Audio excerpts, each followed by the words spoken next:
Praise lord. ఈరోజు ప్రభు మీకు ఇస్తున్న ప్రవచనాత్మక వాగ్దానము. ఎంతమంది మీ కుటుంబంలో సమస్యలను బట్టి, పోరాటములు బట్టి, మనుషుల నిందలతో కూడిన మాటలను బట్టి, అవమానంతో కూడినటువంటి మాటలను బట్టి హృదయంలో ఎంతగానో కృంగిపోయి సొమ్మసిల్లిపోయిన స్థితిలో బలహీనులుగా మారిపోయారు. అవునండి, మనుషుల మాటలు, నిందలు, అవమానములు మీ కుటుంబంలో సమస్యలు అవి మీ శరీరాన్ని, మీ మనస్సును మాత్రమే కాదు, మీ ఆత్మను కూడా బహుగా నలిగిపోయే విధంగా, మీ ఆత్మను కూడా కృంగిపోయే విధంగా, శక్తిహీనులుగా మారే విధంగా చేస్తుంది. కొంతమంది మాటలు మనం విన్నప్పుడు, వాటిని మనం రిసీవ్ చేసుకున్నప్పుడు అవి ఎంతగానో మనల్ని గాయపరిచి అసలు శక్తిమంతులు సైతం శక్తి లేకుండా కుప్పకూలిపోయినట్లుగా చేస్తుంది. అట్టిగా శక్తిహీనులుగా, బలహీనులుగా ఉన్నారా?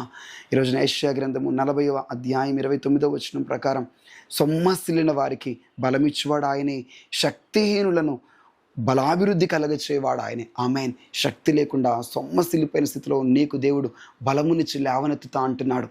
ఏ సమస్యలను బట్టి, ఏ పోరాటం బట్టి శక్తి లేకోకుండా మారావో, రిసీవ్ ద గాడ్స్ పవర్. దేవుని శక్తి నీలోనికి వస్తుంది. వాటన్నిటిపై నువ్వు విజయం పొందుకొనబోతున్నావు, తిరిగి లెగబోతున్నావు. దేవుని శక్తితో నింపబడి తిరిగి మరలా పరిగెత్తు. రక్కట్టల బర హత్తరడ రబ. ఎంతమంది బిడ్డలైతే మనుషుల మాటలను బట్టి ఎంతగానో నలిగిపోయి శక్తిహీనులుగా మారిపోయి ఆగిపోయారో, ఇప్పుడే దేవుని శక్తినిలోకి నీ జీవితంలోకి ప్రవహిస్తుంది.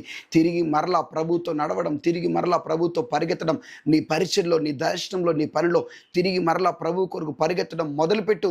దేవుని బలం, దేవుని శక్తిని ఆవరిస్తుంది. God bless you. Thank you. Praise the lord.